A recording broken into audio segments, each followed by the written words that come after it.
¿Qué tal, mis queridos amigos? ¿Cómo estáis? Espero que vaya muy bien por ahí. Estoy en un entorno maravilloso, privilegiado, y quién lo diría, este sitio natural tan bonito y tan verde nos va a dar pie para hablar de algo verdaderamente importante que en nuestro país ha pasado completamente desapercibido, porque como con tantas otras cosas estamos completamente atrasados a la hora de medir un componente tóxico que todos estamos inhalando y que en algunos casos puede resultar letal. Y para ello nos vamos a unir, nos vamos a juntar con una de las personas que más sabe en nuestro estado y que con mucha diferencia más años lleva estudiándolo, se lo conoce como muy pocos y además es el artífice de que muchas personas estén solucionando el problema. Vamos a verlo.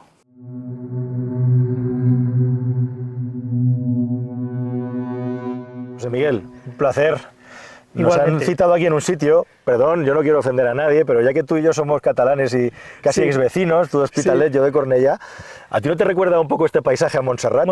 Yo venía pensando, esto es el Montserrat de Madrid, ¿no?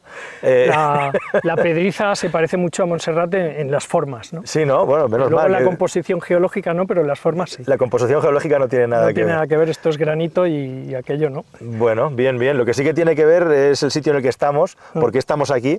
Estamos por un tema que es muy serio, que es el asunto del gas radón, y bueno, pues tú podemos decir sin ningún género de dudas que eres un pionero y que llevas trabajando muchos años en este asunto y sobre el que vamos a aprender mucho si os quedáis conmigo sobre José Miguel, toda su historia vital, en la que tú en un momento dado que tienes un puesto de trabajo muy bueno y lo dejas todo para dedicarte a una fundación que se dedica a ayudar a personas precisamente que tienen el problema de convivir con este gas, ¿no? Que sale de la naturaleza. Por decirlo rápido, para el que no tengan idea y nos esté viendo y digan qué marcianada están contando estos dos, ¿qué es el gas radón, así por decirlo muy rápidamente? Bueno, pues el gas radón es un gas noble que se produce de forma natural, se produce en la corteza terrestre porque pertenece a la cadena de descomposición del uranio. En toda la corteza terrestre hay uranio en mayor o menor concentración y entonces hay suelos donde si la concentración de uranio es un poco elevada, como es el caso, pues en su cadena de descomposición aparece el radio y del radio aparece el radón. Su particularidad, que es el único elemento radioactivo que es gaseoso y por tanto tiene mucha movilidad, tiene capacidad de meterse en las viviendas y lo respiramos. Y mientras lo respiramos, realmente el gas no hace nada, porque el gas es noble, no se mezcla con nada. Pero como se está descomponiendo radioactivamente, cuando se descompone, se vuelve a descomponer en elementos sólidos, como el polonio 214, el bismuto 218, y esas partículas ya sólidas se fijan en el epitelio bronquial y son las que son capaces de, siguen descomponiéndose radioactivamente, de romper las células, de romper el ADN y de producir cáncer de pulmón.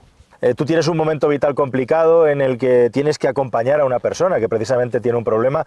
Hay que decir que es la segunda causa de cáncer de pulmón en España y en el mundo en general, la inhalación de radón de manera completamente accidental, porque emana, como dices, en nuestras propias casas sin que nos enteremos, ¿no?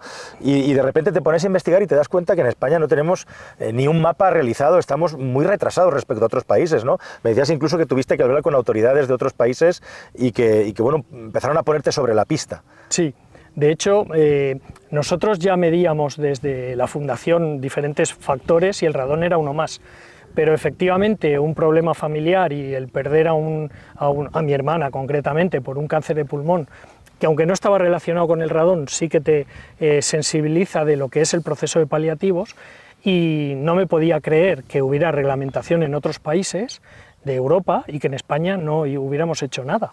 Es que hay una primera recomendación que data del año 90 y no se ha hecho nada, no se había hecho nada. Y había una directiva europea que se tardó 9 años en transponer, como esta última directiva que se ha tardado un montón de años. Y no me podía creer que eso estuviera ocurriendo.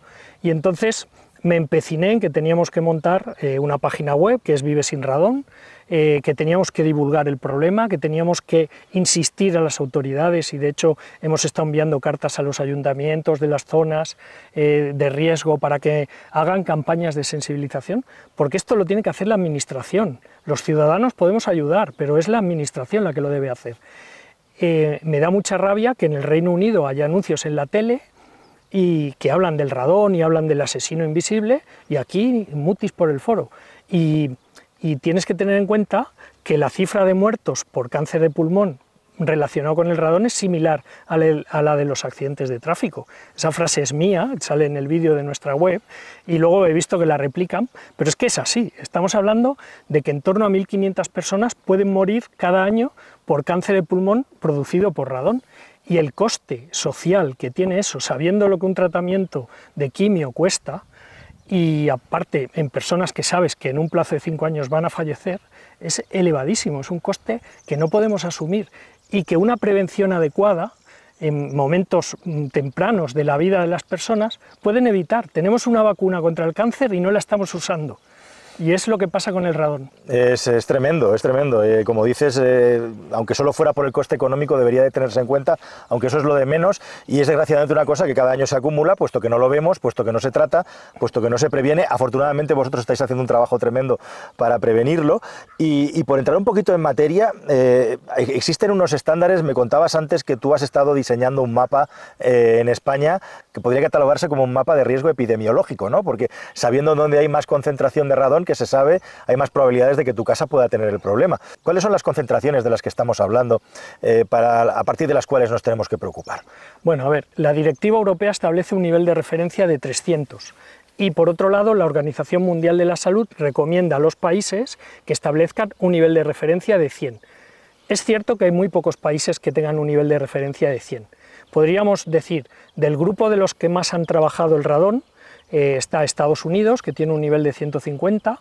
Estados Unidos empezó en el año 85 la lucha contra el radón. Fíjate. Y campañas, la EPA tiene cantidad de información, de hecho ha sido una de mis fuentes de información. Y luego está Irlanda, Reino Unido, Suecia, Noruega, países que ya en sus legislaciones tienen menos de 300, tienen 200, y luego Países Bajos, que tiene 100, pero porque allí no hay radón. Entonces, bueno, les daba igual. Pero ese nivel es un nivel político o técnico, pero no es un nivel seguro. Realmente no hay un nivel seguro por debajo del cual. Los 300 de los que hablamos, ¿verdad? O los 100. O los 100, decir, sí, cualquier nivel puede ser peligroso porque estamos hablando de un elemento radioactivo. Lo malo de esto es que a nivel administrativo, a nivel de organización del Estado, se está yendo por el camino fácil, por el camino de, bueno, vamos a dejar 300, vamos a escoger solo una pequeña zona de riesgo, sabiendo que se sabe, por ejemplo, Comisiones Obreras ha hecho estudios en centros de trabajo.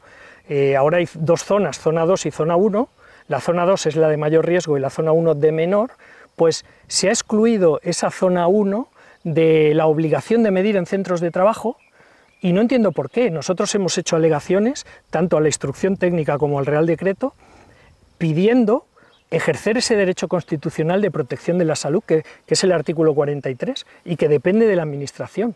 Y la Administración está incumpliendo la Constitución, seleccionando una zona pequeña en la que se va a obligar a medir y en el resto no. No nos parece coherente. Y no nos parece coherente porque además en el Código Técnico de la Edificación, si tú eres un empresario y te instalas en la zona 1, te van a obligar a poner una membrana, pero luego nadie te va a obligar a medir. Y en cambio te van a pedir el certificado de eficiencia energética y no el de radón. Eso me parece absurdo. Me parece también lamentable que la Administración haya tardado desde que la directiva salió en 2013 hasta ahora, que todavía se están publicando cosas, en transponer esa directiva. Parece un poco lamentable que seamos tan lentos cuando otros países llevan muchísimos años trabajando y luchando contra el radón. Bien. Si alguna persona tiene sospechas o le gustaría que se hiciera una medición profesional, vosotros tenéis equipamiento, ¿a dónde se tienen que dirigir? Entiendo que hay pocos sitios a los que dirigirse para intentar conseguir una medición fiable de lo que ocurre en su casa, ¿no? Sí, efectivamente, a ver, también la gente es muy proactiva y en cuanto medir radón, pues mido radón, compro un aparato, y eso no es así. El radón se tiene que medir cumpliendo unas especificaciones que son las que se cumplen en todos los países. Se tiene que hacer una medida de largo plazo, como mínimo 3 meses, 3, 4, 5 meses, tiene que ser realizada por un laboratorio acreditado y eso viene recogido en la ley. Además, la medida de radón es mucho más barata que comprar un aparato, que además es un aparato que tiene una vida de solo 3 años, que luego hay que tirarlo porque no sirve. Entonces, lo que tiene que hacer la gente es informarse a través de las fuentes oficiales, el Consejo de Seguridad Nuclear, o visitar nuestra web vivesinradon.org. Las medidas están a partir de 50 a 60 euros hasta 100 y algo, que es la más cara. Con eso una persona puede saber de forma segura y fiable qué nivel de radón tiene en su vivienda. porque no se puede saber ni en corto plazo, porque puede haber una vivienda que tenga 1000 becquerelios durante 15 días y eso no es un riesgo. Lo que es un riesgo es que supere 300 de promedio anual. Perfecto. Y entonces no podemos comparar un promedio anual con una medida de un mes, no sirve. Perfecto. Bueno, pues tengo entendido que estamos aquí porque nos has invitado a venir justamente para enseñarnos un sitio donde existía este problema, donde afortunadamente los dueños han estado ágiles y se ha solucionado, ¿no? Nada, tengo muchísima curiosidad por ver la instalación y si te parece, pues vamos a que nos la enseñes, a ver si nos dejan pasar. Muy bien, pues vamos para allá. Venga, vamos para allá. Una vez que tenemos la sospecha o que queremos simplemente saber si en nuestra casa hay una contaminación por gas radón, existen una maquinaria, unos aparatos para medirlo, pero es muy importante que tengamos los equipos adecuados y la paciencia. ¿Me puedes explicar un poco cómo proceder? Porque hay bastante confusión al respecto, ¿no? Sí, hay mucha confusión porque la gente cuando se te ocurre medir radón, pones medir radón y ya te aparece en todos los marketplaces vendiendo aparatitos. Esos aparatitos no sirven para medir el radón, se utilizan para otras cosas. Los que te salen en los primeros resultados de Google, sí. Mucho ojo. Y realmente la medida de radón está regulada por ley, está regulada en el Real Decreto 1029/2022, se especifica que tiene que ser una medida de largo plazo y tiene que estar hecha por un laboratorio acreditado, con la ISO 17025. ¿Por qué? Porque el radón en una vivienda es muy normal cuando vives en una zona de riesgo como es la Sierra de Guadarrama, Sierra de Gredos o otras zonas de España, el poder tener picos momentáneos de radón de miles de becquerelios. Yo he visto casas fluctuar 7000 becquerelios en una mañana y volver a bajar.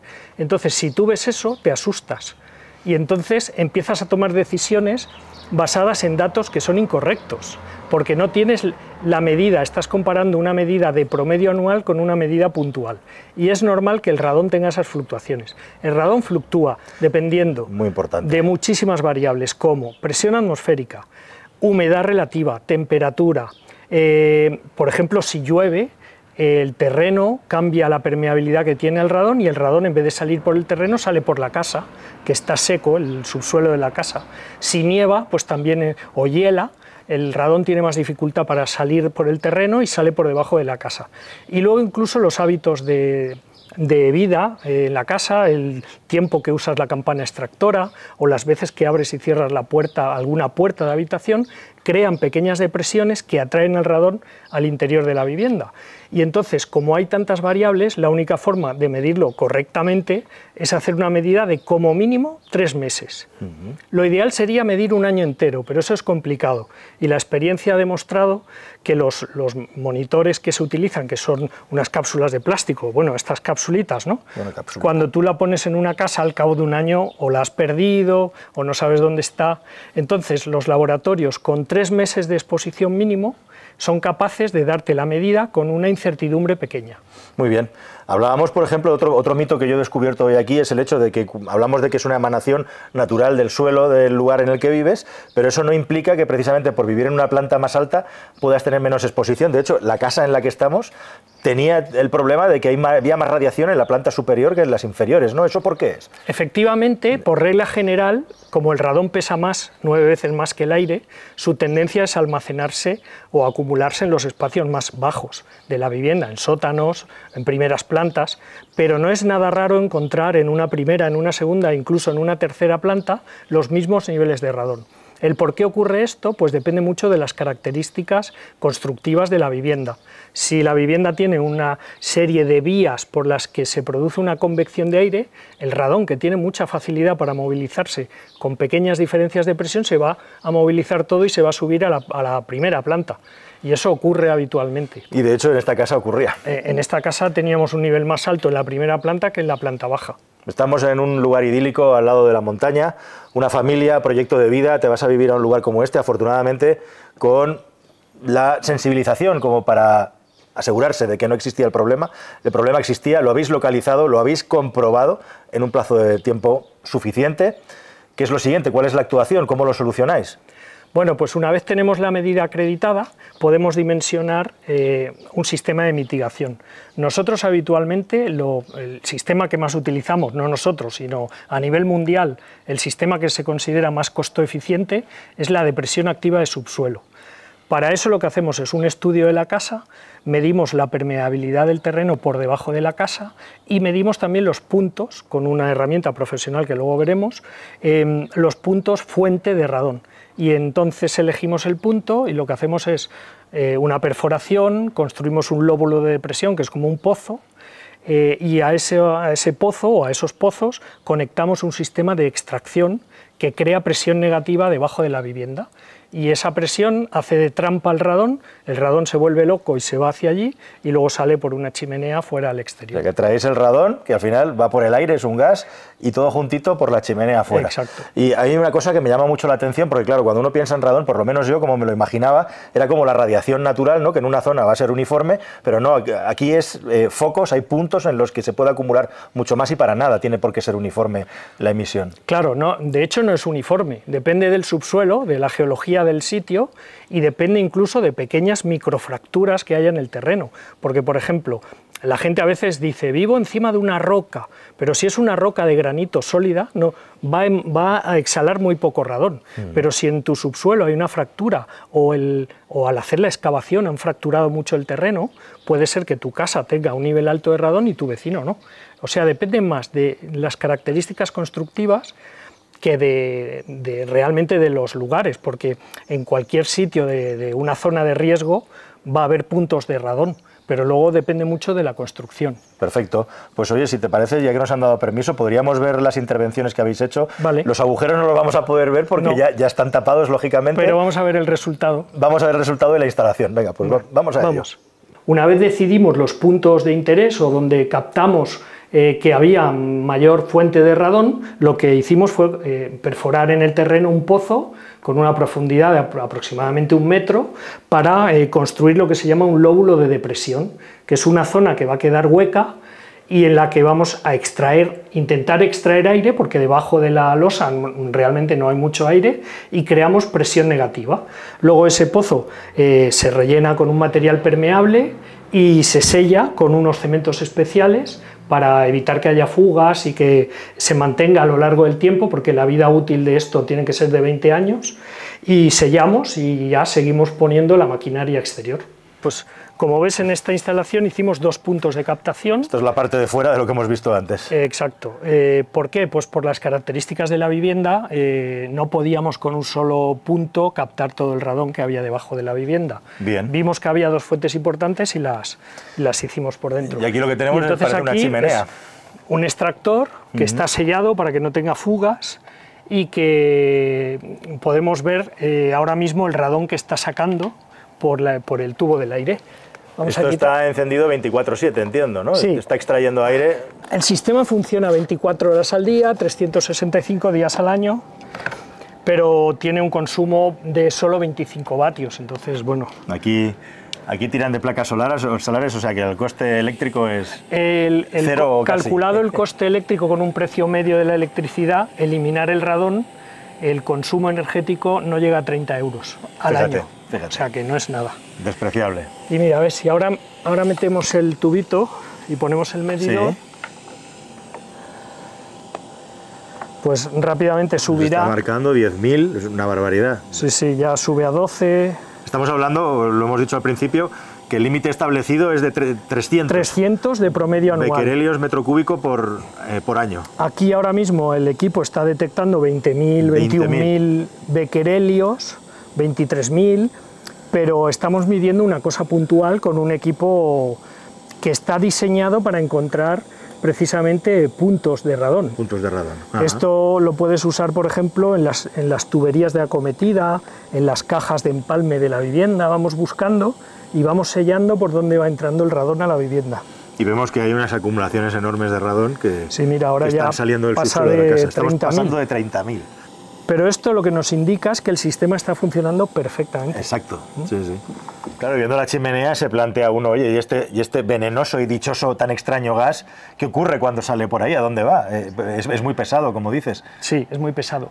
A ver, es cierto que hay que colocarlo cumpliendo el código técnico de la edificación, tiene que estar a más de 3 metros de cualquier ventana, que por eso en este caso está inclinado hacia allí, pero también es cierto que en cuanto entra en contacto con la atmósfera se diluye rapidísimamente y de hecho es imposible alrededor de la chimenea medir un nivel de radón, porque en cuanto entra en contacto con la atmósfera se diluye. Por eso se dice que es tan importante de ventilar en casa, ¿no? Pero sí, en muchas ocasiones, ni lo recomendáis ni es suficiente que sea esa la solución si se encuentra un problema de radón en una casa. Cuando oigo a una persona en teoría experta que dice ventilar, digo, no sabe nada de radón. Porque de hecho, primero, ventilar no es la solución. Si una casa tiene radón, tiene más de 300 becquerelio, por mucho que ventiles, no vas a solucionar el problema. Segundo, a veces ventilar empeora el problema por una razón. Tú, por ejemplo, en una casa de 2 plantas, un chalet tipo, 2 plantas, ventilas la planta de arriba, todo el aire caliente sale y crea una convección y una inercia del sistema que al cabo de un par de horas se te ha metido todo el radón del subsuelo dentro de la casa. Con lo cual lo que has hecho es subir. Tú has cerrado y has subido el nivel de radón. Entonces, eso es un tópico de los tópicos que se han oído toda la vida y que se han quedado ahí como que es así. Pero eso no es cierto, eso la realidad demuestra todo lo contrario. Igual de que se acumula en las plantas bajas y no en las altas, es otro tópico. Pues muy importante tenerlo en cuenta. Yo pienso en vuestros vecinos. Supongo que lo habéis comentado con ellos, o con algún vecino habréis tenido oportunidad. ¿Están sensibilizados? ¿Son conscientes de que esto puede estar también en las casas de alrededor? Porque ya hemos visto que es muy irregular, puede que sí, puede que no, ¿no? Pero ¿qué se comenta alrededor vuestro? Pues hay de todo. Hay vecinos que sí, que son sensibles a este problema y que incluso están pensando en realizar una medición o han hecho mediciones que a lo mejor no es de todo el año, pero son con otro tipo de aparatos. Y hay personas que prefieren no tocar el tema. Pues aquello de lo que dicen de la ignorancia, ¿no? Que es mejor, prefiero no saber. Dicen que la información es poder. Nosotros intentamos comunicar las cosas como son y exponer asuntos que en ocasiones quedan ocultos para la mayoría. Ahí queda un tema que precisamente por no ser visible no genera quizá la conciencia de la gravedad que tiene en la mayoría de la población. Seguimos aprendiendo, seguimos investigando y seguimos conociendo las consecuencias y las formas de tratarla. Espero que todo esto que has visto, que es real como la vida misma, te haya parecido interesante y en definitiva que hayas aprendido algo nuevo con nosotros. Muchísimas gracias por estar ahí y hasta el siguiente viaje en el Cascarón de Nuez. Adiós.